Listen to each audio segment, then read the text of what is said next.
क्या कारण है कि आपकी कामयाबी धीरे हो रही है या फिर हो ही नहीं रही? क्या कारण है? आप में से कोई बताएगा? हाँ जी, आपको क्या लगता है टीम के अंदर जिस तरीके से बिजनेस होना चाहिए वैसा नहीं हो रहा, तो क्या क्या कारण ऐसे हैं? आपको क्या देखने में आ रहा है? फील्ड में आपका क्या एक्सपीरियंस है? डुप्लीकेसी नहीं कर पा रहे हैं।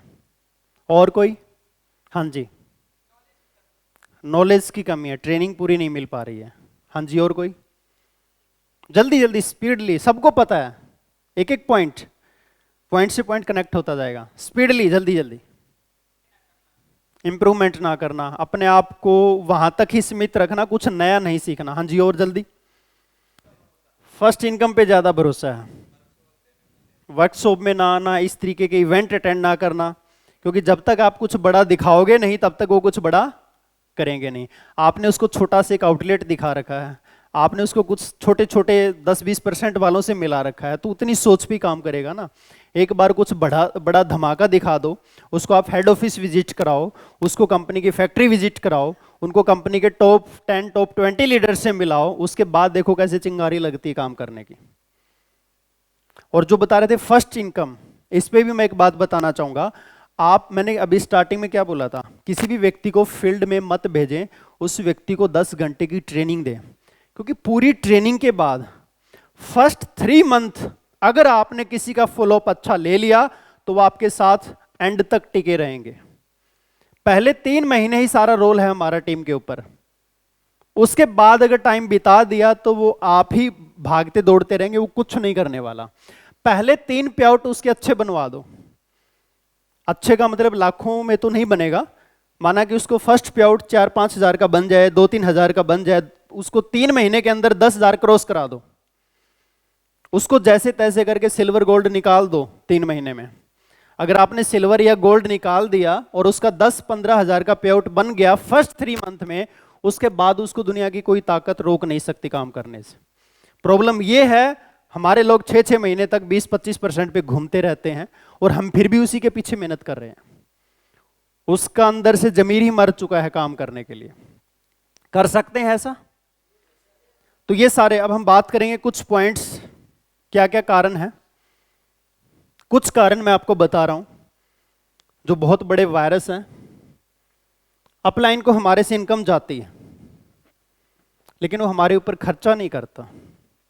ऐसे मिलते हैं, आप लोग ऐसे नहीं हैं, तभी आप यहां बैठे हैं, क्योंकि आप लोग खर्चा खुद करके आए हैं, टिकट लेकर के बैठे हैं। लेकिन आपको ऐसे लोग मिलते हैं, खास करके अच्छे लेवल के लोग, silver gold Ruby diamond chairman ambassador crown ambassador तक के लोग ऐसा टीम में होते हैं।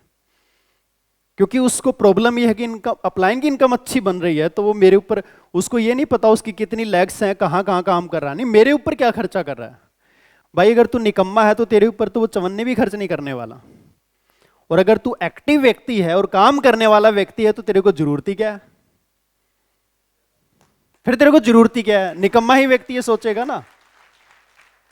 हमने तो कभी ये माइंड सेट रखा ही नहीं जब से एमसी में आए, और ना ही किसी टॉप 10 लीडर ने ऐसा माइंड सेट रखा, ना ही किसी टॉप 25 लीडर ने ऐसा माइंड सेट रखा, तभी आज यहां बैठे हो। सबसे पूछो, सेल्फ डिपेंडेंट है, कैसे काम किया उनके, आप जर्नी देख सकते हैं। दूसरा कारण, अपलाइन मुझे गिफ्ट नहीं करता एसोसिएट। ऐसे भी लोग होते हैं, और हम इन सब चीजों के भुगत भोगी ऑलरेडी हैं। मैंने बताया ना, हमारा 10 साल का तजुर्बा है। अम्बेस्टर क्राउन अम्बेस्टर तक भी धक्का मार दे, उसके बावजूद भी कहते सर सीपी तक के लिए भी 2-4 लाख और आप गिफ्ट कर दो, मतलब 9 की 9 लाख सेट कर दो। ऐसे भी लोग मिलेंगे आपको, सब कुछ आप ही कर दो। तो बोलो ऊपर वाला भी देखता कि कर कौन रहा है, तो उसकी वो इनकम भी उसी को देगा जो कर रहा है। सब कुछ तो मैं कर दूंगा, फिर सब कुछ आएगा भी मुझे ही।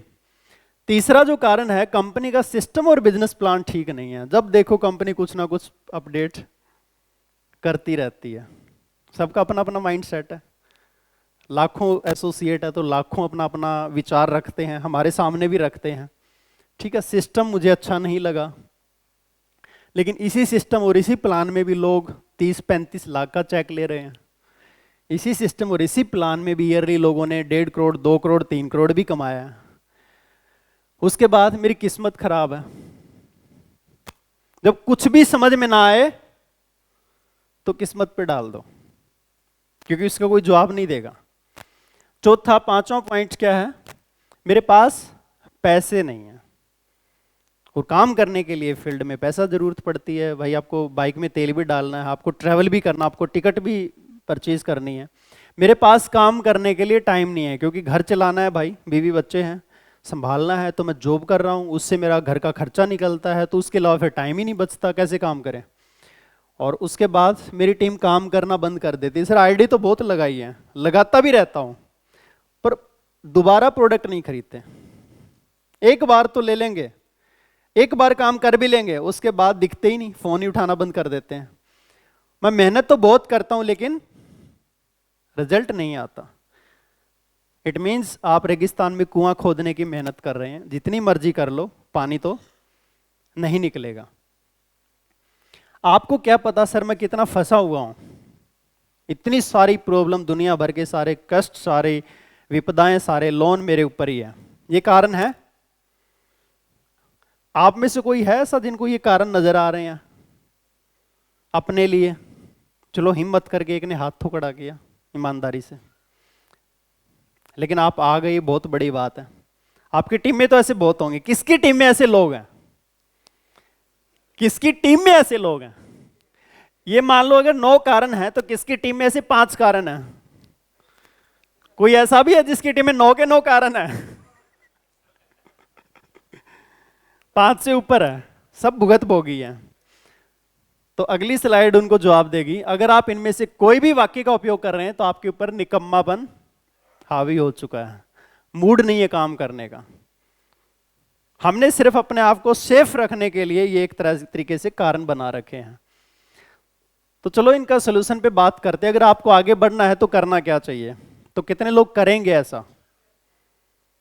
कुछ लोग नहीं करेंगे। कितने लोग ऐसा करेंगे?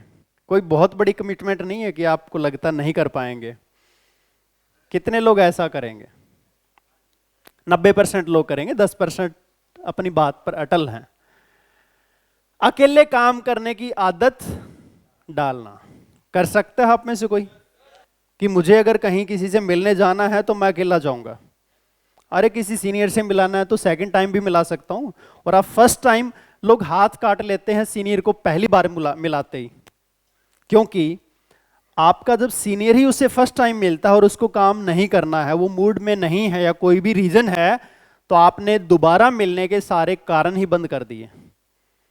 और आप खुद गए, आप उसको इंप्रेस नहीं कर पाए, उसको ज्वाइन नहीं करा पाए, तो आप एक और मौका छोड़ के आ गए। जब आपको लगा कि मेरे से बात नहीं बन रही, तो बोल सकते हैं कि भाई साहब मैं भी आप ही की तरह अभी बस कुछ समय पहले ही ज्वाइन हुआ हूं, मैं भी ट्रेनिंग पीरियड में चल रहा हूं, मैं भी सीख रहा हूं, मेरी अभी लर्निंग चल रही है। और सर मेरा भी सौभाग्य और मैं आपका भी सौभाग्य कहूंगा कि हमारे ग्रेट अपलाइन जो लाखों रुपए कमा रहे हैं महीने के, उनका इस साइड में रूट लगना है। तो मैं चाहता हूं कि मैं रिक्वेस्ट करूंगा, क्योंकि उनका टाइम बहुत कीमती है, उसमें अपलाइन की प्रोफाइल बढ़ा करके बताना है। हम उल्टा करते हैं, हम अपलाइन की वैल्यू इतनी रखते हैं और जिसे मिलाते हैं उसको आसमान में बिठा देते हैं, तो वो सीखेगा क्या? लोग पता क्या बोलते हैं? सर इनसे मिलिए, ये बैंक मैनेजर हैं, इनके अंडर में पता नहीं कितने अकाउंट्स हैं, सर अगर ये ज्वाइन कर गए ना तो बस हम तो कोहिनूर बन जाएंगे। उसको चने के झाड़ पे चढ़ा दिया, फिर कहेंगे कि सर ये मिलिए मेरे ग्रेट अपलाइन है। बस तरीका क्या होता है? उसके अपलाइन के बारे में बताइए। सर इनका पूरे हिंदुस्तान में 15 स्टेट में बिजनेस है। और हम सच बोल रहे हैं कि झूठ बोल रहे हैं? सच बोल रहे हैं। सर आज इनसे लोग सेल्फी लेने के लिए तरसते हैं, एक सेलिब्रिटी है, आज इनके नीचे 5 से 10 लाख लोग काम कर रहे हैं पूरे हिंदुस्तान में। लोग इनसे मिलना चाहते हैं, अगर इनको कहीं बुलाना हो तो बिफोर 3 मंथ इनको इनवाइट किया जाता है, इनसे अपॉइंटमेंट ली जाती है। और सर सौभाग्य देखिए आपका और मेरा कि सर इधर ही आ रहे हैं। तो मैं रिक्वेस्ट करूंगा, गारंटी नहीं, कि वो अपना 15 मिनट का कीमती समय आपके लिए निकाल लें। और वो सर ने मैंने रिक्वेस्ट की तो उन्होंने एक्सेप्ट की, और आज सर हमारा सौभाग्य है कि सर 15 मिनट के लिए आपके पास आए हैं। और फिर सर के सामने, सर ये हमारे एक अच्छे साथी हैं, बैंक मैनेजर हैं। बस किसी का फोन उठाएगा बैंक मैनेजर? उस 15 मिनट की क्या वैल्यू करेगा वो? बिजनेस उससे आता है। हमें लगता है ये तो अपना ही बंदा है, चाहे वो सीपी हो, चाहे क्राउन एम्बेसडर हो, चाहे एम्बेसडर, अपना ही बंदा है, उसकी तारीफ क्यों करनी है? उसको क्यों वैल्यू देनी है कि वो आएगा तो बहुत कुछ करेगा? ये वर्ड तो हम बहुत बार सुनते हैं, सर वो फलाना बंदा ज्वाइन कर गया ना, पता नहीं क्या कर लेगा। भाई उसको कुछ करना ही होगा ना, तो ये बोलने की जरूरत ही नहीं है। करने वाले को बोलना नहीं पड़ता, वो कर ही लेता है। तो अकेले काम करने की आदत डाल ले। दूसरी तीसरी बार में अपलाइन से मिलाएं, अपलाइन से गाइडेंस लेना। फिर ये नहीं कि मेरे को अपलाइन की जरूरत ही नहीं है, जा तू अपना काम कर। समझ रहे हो? इसका ये मतलब नहीं कि अकेले काम कर रहे तो अपलाइन की इज्जत, मान सम्मान सब कुछ हम खो दें और उसकी वैल्यू ही ना करें। आप जब फील्ड में अकेले काम करेंगे तो बहुत सारी ऑब्जेक्शन आएंगी, हैंडल कैसे करना है, सामने वाले ने क्या बात की है, फीडबैक अपलाइन को दें और राय लेके सर मुझे अभी उसका फॉलोअप किस तरीके से लेना चाहिए या छोड़ देना चाहिए। मैं उसके पास गया था, ये बात हुई थी, ये रेस्पॉन्स मिला, मुझे अब आगे क्या करना है, आप गाइड करें। सर मैं फलानी स्टेट में 5 लोगों से मिलकर के आया हूं, उनका ये रेस्पॉन्स है, इतना प्रोडक्ट लिया, ये किया वो किया, फिर उसके बाद सर आपके हिसाब से आगे क्या करना चाहिए। तो इस तरीके से गाइडेंस लेना पड़ेगा। उनकी गाइडेंस को फिर मानना भी चाहिए, क्योंकि उनका तजुर्बा है इतने सालों का। जो जिस लेवल पर बैठा है उस लेवल तक तो आपको गाइड कर ही पाएगा ना। एक चेयरमैन तक की तो नॉलेज दे ही सकता ना, भले वो सीपी ना बनाए आपको। और एक सीपी तक के रास्ते को तो जानता है कि यहां तक कैसे पहुंचा जाता है। अपलाइन की इनकम को छोड़कर उसकी मेहनत और जिंदगी में किए उसके त्याग की तरफ ध्यान दें।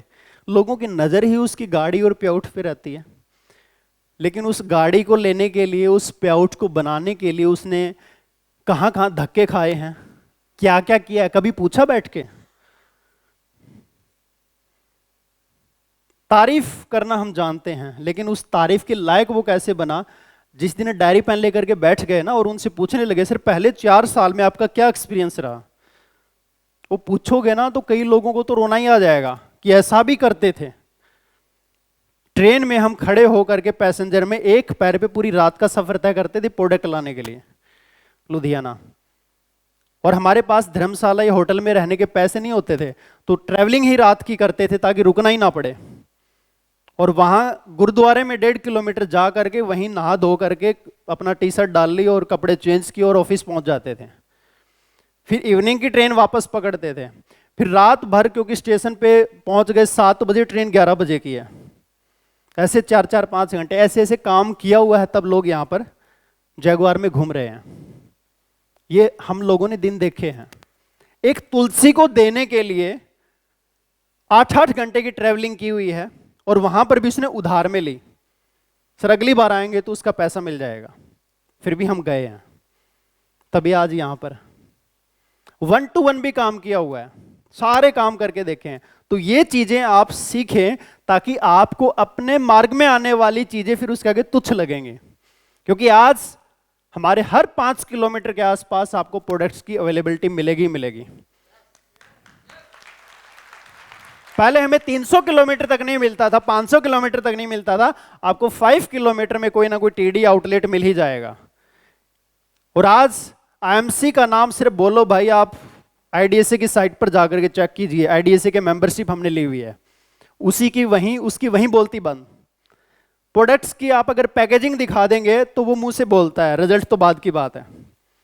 क्वालिटी, WHO, कितना कुछ हमारे पास बताने के लिए है, उसको विश्वास दिलाने के लिए। पेआउट की बात करें तो अपने टॉप 25 का फेसबुक यूट्यूब पे ही दिखा दो, ये देखो इनकी लाइफ, आज वो कैसी लाइफ जी रहे हैं, बात ही खत्म। हमारे पास क्या होता था उस समय बताने के लिए? कोई था ही नहीं, हम खुद ही बराबर वही उसी लेवल पे घूम रहे थे। पहले बिजनेस पे खर्चा करना, फिर लाइफस्टाइल पर और फिर सेविंग पर। हम उल्टा करते हैं, हम पीछे से शुरू करते हैं। 5,000 का चेक आया है, 4,000 रुपये बचा लेते हैं, 5 ही बचा लेते हैं। जब तक सीपी नहीं बने हमने पेआउट बचाया ही नहीं। अपनी ट्रैवलिंग बढ़ा दी, फ्लाइट्स लेना स्टार्ट कर दिया, अच्छे होटल में रुकना स्टार्ट कर दिया ताकि लोग आएंगे तो लगेगा यार क्या इनकी लाइफ है। 3 डेज वर्कशॉप करनी स्टार्ट कर दी, कुछ टिकट रख ली, कुछ किसी को बुलाना था, भाई तुम आधी टिकट लो। अब मान लो यहाँ पर अगर किसी को कामयाब होना हो तो ऐसे प्रोग्राम में एक तरीका होता है। आप देखोगे मेरी लेग कितनी है, 4 या 5, क्या मेरी हर लेग का बंदा यहाँ बैठा है? हो सकता है कुछ स्ट्रॉन्ग है वो टिकट ले लेंगे, नहीं लेंगे तो उसको बोलो भाई साहब 5,000 की टिकट है, 3 आप मिलाओ, 2 मैं मिलाता हूँ। लेकिन फ्री में नहीं, चाहे 50 तुम करो 50 मैं कर लेता हूँ। आपका वो 2,500 की इन्वेस्टमेंट अगर वो आ गया तो आपका वो पैसा क्या वो कितने मल्टीप्लाई करके चुकाएगा। तो पहले बिजनेस पे खर्चा करना, फिर लाइफस्टाइल पे, फिर जैसे जैसे आपका लेवल बढ़ता आपकी पर्सनैलिटी में वो चीज़ दिखनी चाहिए। और लाइफस्टाइल मीन्स हमारी लाइफस्टाइल में आती है गाड़ी, हमारे ड्रेस कोड, हमारी पर्सनैलिटी, ये चीज़ आती है। घर कौन देखता है भाई? वो तो लास्ट का ऑप्शन है। पहले जो दिखता है, आपका लैपटॉप अच्छा होना चाहिए। आप प्रेजेंटेशन दे रहे हैं, क्या कागज पेन काले करने हैं, डायरेक्ट लैपटॉप में प्रेजेंटेशन दीजिए आप, वहीं आपकी फेस वैल्यू बनेगी। आपके पास पीपीटीज होंगी, पीडीएफ फाइल्स होंगी, आपके पास कलेक्शंस होंगे, आप फोटोज दिखाएंगे ऐसे स्लाइड करके, मोबाइल में भी रख सकते हैं आप। टेस्टिमोनियल आपके पास होने चाहिए। तो ये जो सारी चीजें हैं वो आपकी लाइफस्टाइल दिखाएंगी तो लोग जुड़ेंगे। सेविंग बिल्कुल लास्ट, जब देखा कि सब जगह खर्चा कर लिया, बचा है तो ठीक है, और वो फिर अगले में डाल दो, उससे बड़ा प्लानिंग करो। कभी फ्री नहीं बैठना, आज मेरे पास कुछ करने को नहीं है, क्या करूं, तो ट्रेनिंग ले लो भाई। मेरा डेली का जो रूटीन है उसमें मैं सुबह का 2 घंटे से 2.5 घंटे मैं अपने आप को ही देता हूं। उसमें सुबह आधा घंटा मेडिटेशन करना, फिर उसके बाद में योगा करना, फिर जिम जाना। और उस पूरे 2 घंटे में मेरे कान में ब्लूटूथ लगे रहेंगे, मोबाइल से अटैच होगा और कोई ना कोई ट्रेनिंग चलती रहेगी। तो एक साथ फिजिकली ट्रेनिंग और मेंटली ट्रेनिंग, दोनों फिजिकल एंड मेंटली दोनों तरीके से लर्निंग रहती है। उसके बाद दुनिया की कोई भी बुरी से बुरी हालत हमें डिस्टर्ब नहीं कर सकती, हमें डिमोटिवेट नहीं कर सकती। तो फ्री हमें क्यों बैठना है? जब भी आपको लगे मैं फ्री बैठा हूं, कुछ सीख लो, या फ्री बैठे आप फॉलोअप ले लो, टीम को कॉल मिला लो, फ्री बैठे आप कोई पीपीटी तैयार कर लो, कोई ट्रेनिंग के पॉइंट इकट्ठे करके आप रख लो, कल को आपको मीटिंग देनी होगी तो आपके पास कलेक्शन होनी चाहिए। ऐसी कोई भी चीज जो आपको आगे बढ़ने से रोकती है उसको छोड़ दो। किसी को टीवी देखने की ज्यादा आदत है, मूवी देखने की ज्यादा आदत है, मोबाइल में गेम खेलने की हैबिट है, गप्पे मारने की हैबिट है, तो ऐसी जितने भी हैबिट्स हैं जो आपको आगे बढ़ने से रोकती है उसको छोड़ दो। अपने अंदर का जो सुपरस्टार, ये आईएमसी का लेवल वाला सुपरस्टार नहीं, एक सेलिब्रिटी बनने का जो एक जज्बा है वो उसको कभी मरने मत दो। हमेशा यही सोचो कि मेरे साथ, आंख बंद करके फील किया करो कि मेरे साथ हजारों लाखों लोग सेल्फियां खिंचवा रहे हैं, मीडिया आई हुई है, सारे न्यूज वाले खड़े हैं कैमरा लेकर के क्लिक मार रहे हैं और मैं यहां पर खड़ा हूं। जब मैं गाड़ी से उतरता हूं तो 4 बाउंसर गाड़ी के आगे पीछे चल रहे हैं और वो धीरे से दरवाजा खोल रहे हैं, फिर मैं उतर रहा हूं और वहां पर मेरा वेट हो रहा है काफी देर से। ऐसा फील करो अपने आप को कभी बैठ करके एकांत में कि मेरी ये लाइफ आज नहीं तो आफ्टर 5 इयर्स ऐसी लाइफ होनी ही होनी है। अगर मैं इस इंडस्ट्री में टिका रहूंगा तो ऐसी लाइफ होनी होनी है। तो उस चीज को विजुलाइज करना स्टार्ट कर दो। हमें वो चीज आंखों से, खुली आंखों से देखनी चाहिए जो हम चाहते हैं। जो फ्यूचर आप देखना चाहते हैं उसको वर्तमान में देखना स्टार्ट कर दो तो आपका वो फ्यूचर बन जाएगा। जो हम चाहते नहीं है हम वो देखते हैं। अगर मैं फेल हो गया तो, अगर वो ज्वाइन नहीं किया तो, अगर इस महीने मेरा टारगेट पूरा नहीं हुआ तो, जो आप नहीं चाहते हैं वो आप देखना स्टार्ट करते हैं तो वही होता है जो आप नहीं चाहते हैं। इसी को बोलते हैं माइंड की प्रोग्रामिंग।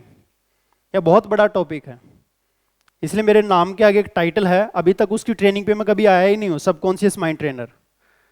इस टॉपिक पे मैं 3 दिन की वर्कशॉप सिर्फ इसी टॉपिक पे करा सकता हूं, लेकिन ये बाद में देखेंगे, पहले हम लोग सीपी तो बने।